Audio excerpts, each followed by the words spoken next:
more Halloween movies with this cheap dollar store piece of shit that I bought.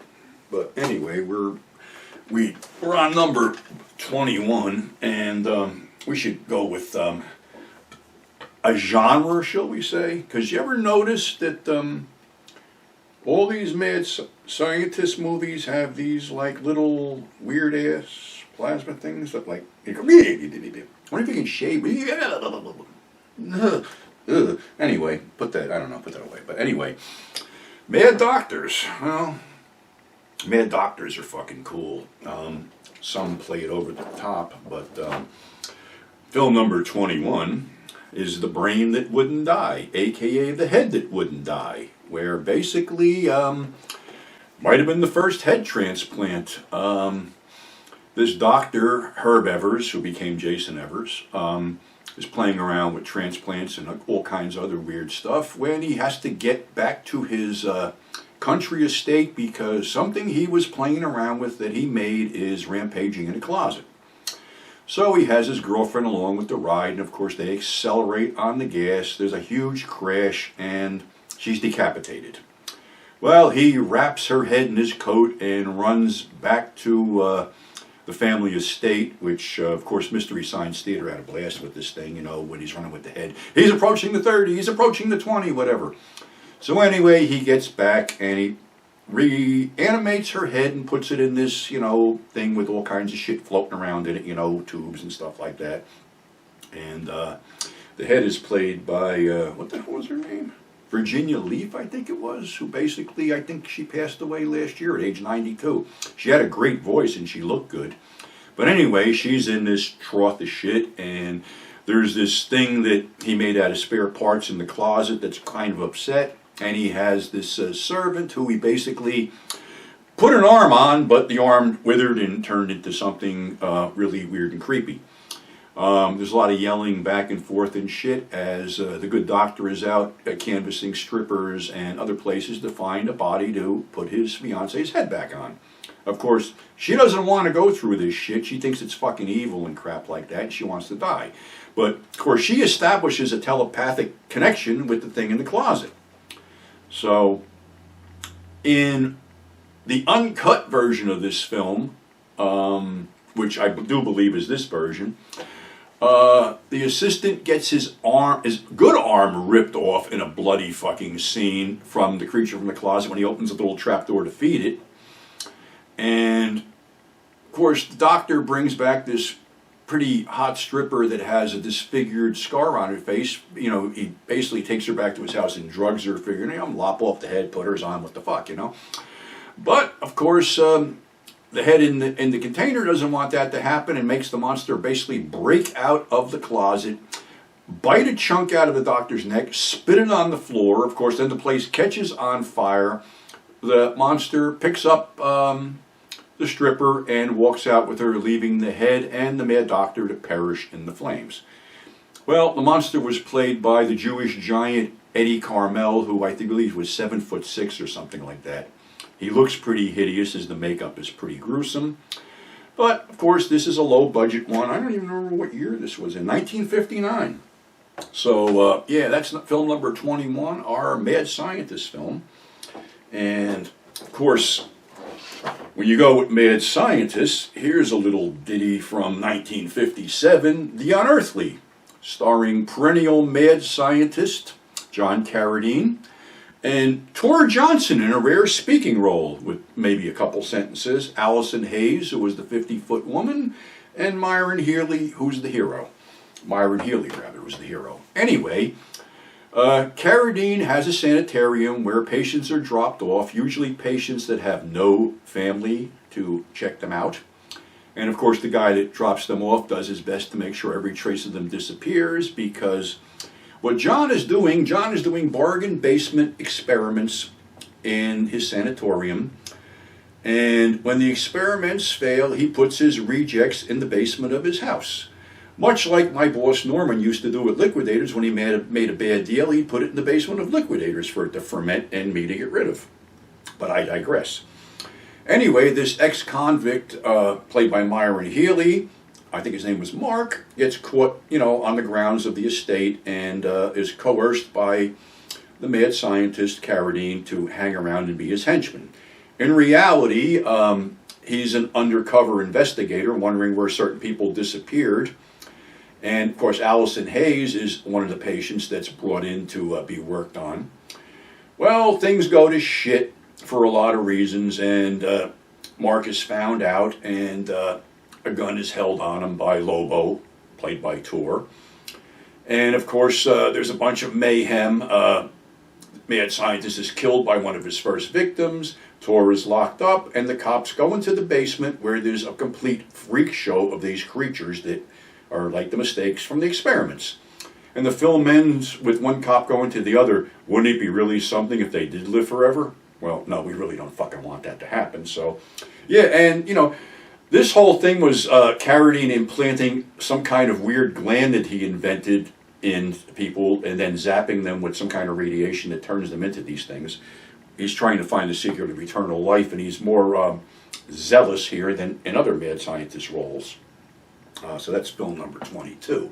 Film number 23 is a film that I basically fucking hated back in the day when I saw it as a kid, a $1 million movie called Frankenstein 1970. And a repeat viewing this week made me just still fucking hate it. It opens up with this hulking monster chasing a girl into a swamp, but that's about as good as it gets. Boris Karloff is playing a disfigured Victor Frankenstein character who was disfigured by the Nazis because he wouldn't talk or give them the secret of life. However, Victor wants to recreate his creation by using parts of this movie troupe that are visiting the theater.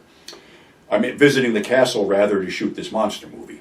One of the things he was doing, which was changed by the studio, was he was dropping excess body parts into this thing that ground them up.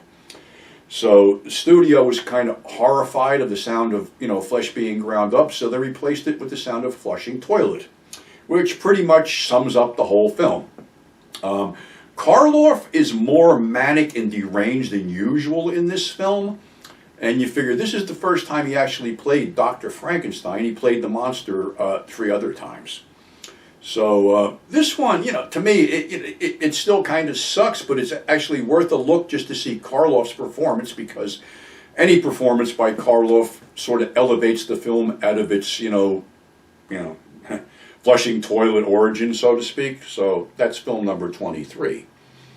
Film number 24 and film number 25 is the dubious double feature of Mad Doctor of Blood Island and Beast of Blood, the sequel.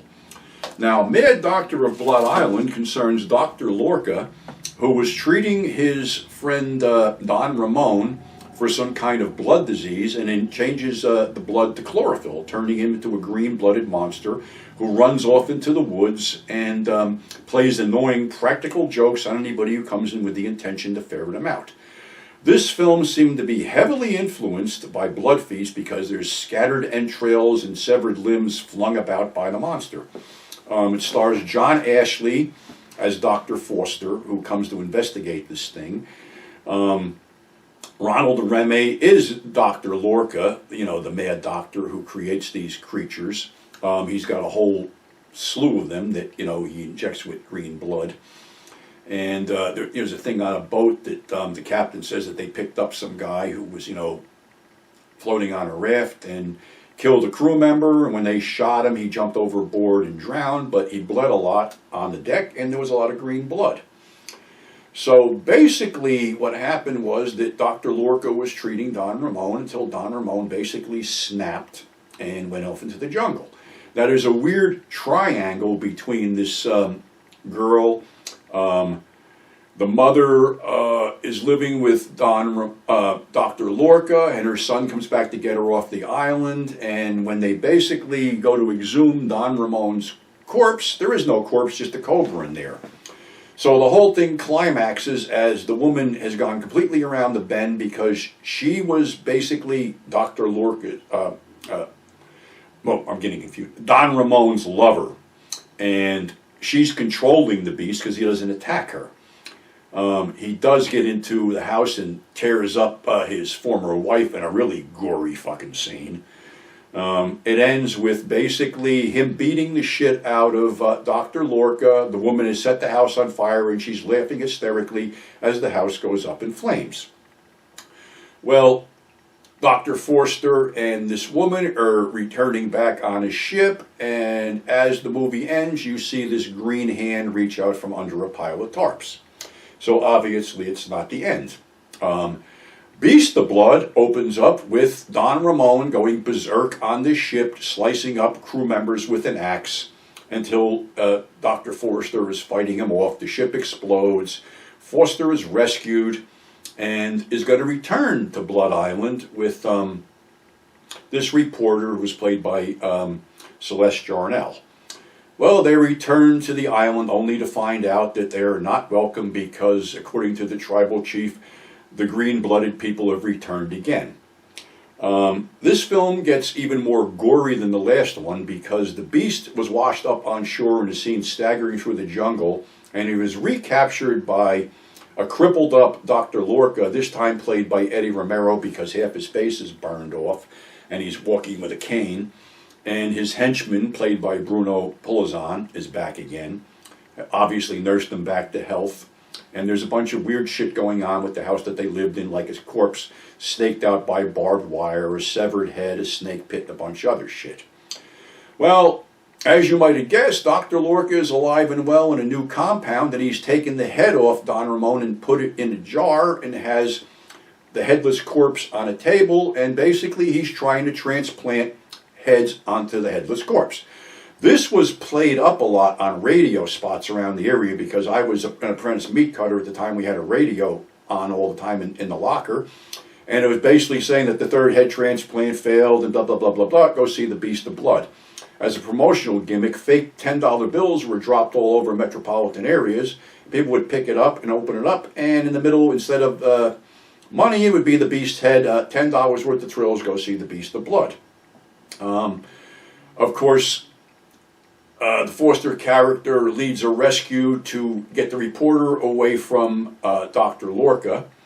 Of course, things go to shit because this is sort of like more of a Wild Bunch inspired shootout toward the end with exploding blood packs and other things. Lorca is trying to get out of the laboratory when the head, which was not speaking to Lorca but would speak when Lorca left, gets control of the body and has the body rise up off the table, and the head goes, "We can talk now, Lorca," as he beats the shit out of Lorca and eventually crushes him by dropping a bunch of machinery on. And then the whole place is up in flames, and you see the head looking frantically at the flames surrounding him, knowing this is it. Well, that was it. A sequel was going to be made called Horrors of Blood Island, but by then John Ashley and Eddie Romero had started going to work for Corman, which obviously was paying more money. So Sam Sherman and Al Addison made this kickoff thing called The Brain of Blood, which doesn't even live up to any of the Blood Island stuff at all. So that's films 20 through 25, and you're probably going to see this after Halloween, which is cool because Halloween should be celebrated every fucking day as far as I'm concerned. So that's what we got right now. We'll be back with films 26 to 30 in our next installment. So until then, thanks for subscribing, thanks for tuning in, and we'll see you then.